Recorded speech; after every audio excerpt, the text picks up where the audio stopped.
नमस्कार, आप देख रहे हैं इक्वालिटी न्यूज और मैं हूं काजल आपके साथ। चलिए नजर डालते हैं आज की प्राइम टाइम खबरों में इस वक्त की बड़ी खबरों पर। देश भर में ईद उल फितर का त्योहार बड़े ही हर्षोल्लास के साथ मनाया गया। मंगलवार को ईद के मौके पर भारत समेत पूरी दुनिया में मस्जिद में लोगों ने इकट्ठा होकर ईद की नमाज अदा की है। दिल्ली में ईद उल फितर के मौके पर जामा मस्जिद में लोगों ने नमाज अदा की। इस मौके पर सभी ने खुदा से पूरी दुनिया में चैन और अमन कायम करने की दुआ भी मांगी।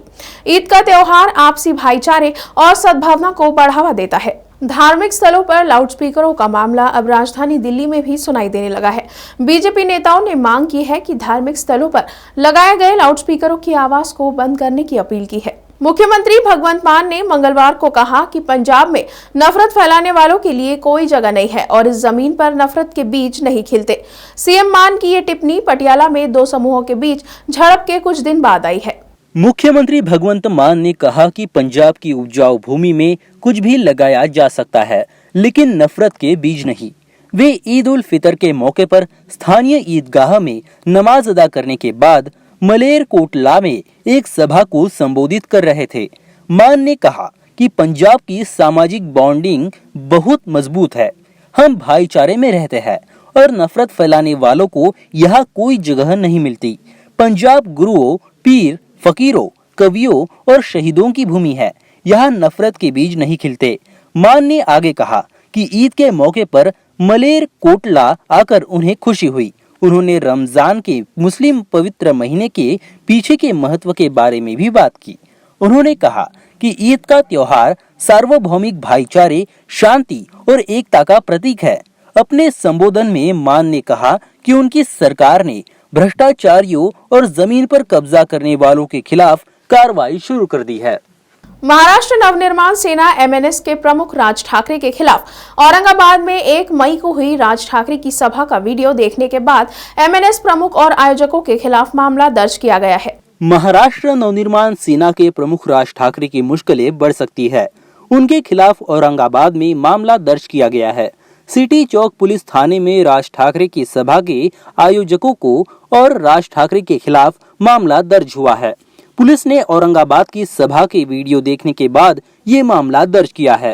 राज ठाकरे और सभा के आयोजकों के खिलाफ लगाई गई ये कार्रवाई, उनमें कई धाराएं गैर जमानती है, या यूं कहे कि उसमें पुलिस को जमानत देने का अधिकार नहीं है, बल्कि कोर्ट में आरोपियों को पेश कर कोर्ट से आरोपी अपनी जमानत करवा सकते हैं।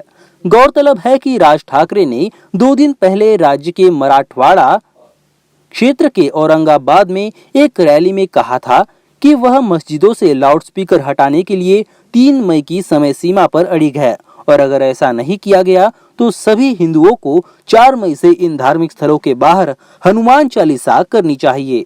महाराष्ट्र में लाउडस्पीकर मामले में राज ठाकरे के अल्टीमेटम को लेकर शिवसेना के वरिष्ठ नेता संजय राउत ने अपनी प्रतिक्रिया दी है। राज ठाकरे के खिलाफ केस दर्ज होने पर शिवसेना की तरफ से भी रिएक्शन आया है। मुंबई में शिवसेना नेता संजय राउत ने कहा कि इस तरह के मामले पूरे देश में दर्ज होते हैं। ऐसे भड़काऊ भाषणों पर इस प्रकार के एक्शन हो जाते हैं। इसमें बड़ी बात क्या है? महाराष्ट्र में बाहर से लोगों को यहाँ लाकर दंगे भड़काने की कोशिश चल रही है। उन्होंने आगे कहा, महाराष्ट्र में अल्टीमेटम राजनीति नहीं चलेगी। यहाँ केवल ठाकरे सरकार का शब्द काम करेगा। पंजाब की भगवंत मान सरकार ने सिखों के इतिहास की गलत जानकारी देने वाली 3 किताबों पर बैन लगा दिया है। पंजाब सरकार सिखों के इतिहास की गलत जानकारी देने वाले लेखकों और प्रकाशकों पर कार्रवाई करने की तैयारी भी कर रही है।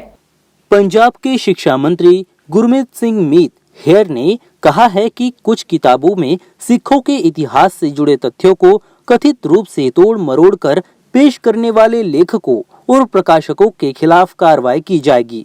शिक्षा मंत्री ने एक ट्वीट में कहा कि सिख इतिहास हम सभी और आने वाली पीढ़ियों के लिए एक अमूल्य इतिहास है। मध्य प्रदेश के गुना जिले में जातिगत भेदभाव का एक हैरान कर देने वाला मामला सामने आया है। यहाँ एक दलित व्यक्ति को मौत के बाद भी दबंगों के कारण अंतिम संस्कार के लिए सम्मान नहीं मिला। जिला मुख्यालय से 62 किलोमीटर दूर कुंभराज थाना क्षेत्र के चांदपुरा गांव में कुछ लोगों ने दलित परिवार को मृतक के शव का अंतिम संस्कार श्मशान घाट में बने चबूतरे पर करने से रोक दिया। दबंगों को काफी समझाया गया, लेकिन वो नहीं माने।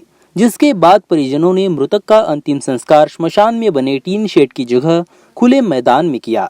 मामला दर्ज होने के बाद विवाद में शामिल 3 आरोपियों को पुलिस ने गिरफ्तार कर लिया है। घटना का वीडियो सोशल मीडिया पर वायरल होने के बाद मामले का खुलासा हुआ। वायरल वीडियो में एक व्यक्ति कह रहा है कि दलित परिवार को अंतिम संस्कार के लिए श्मशान घाट में बने चबूतरे का उपयोग करने की अनुमति नहीं है।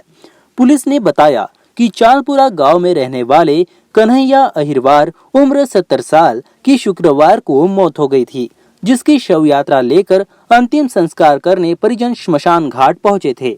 पुलिस ने बाद में नारायण सिंह मीणा, राम भरोसे मीणा और दिलीप मीणा को गिरफ्तार किया और उनके खिलाफ अनुसूचित जाति, अनुसूचित जनजाति अत्याचार निवारण अधिनियम के प्रावधानों के तहत मामला दर्ज किया।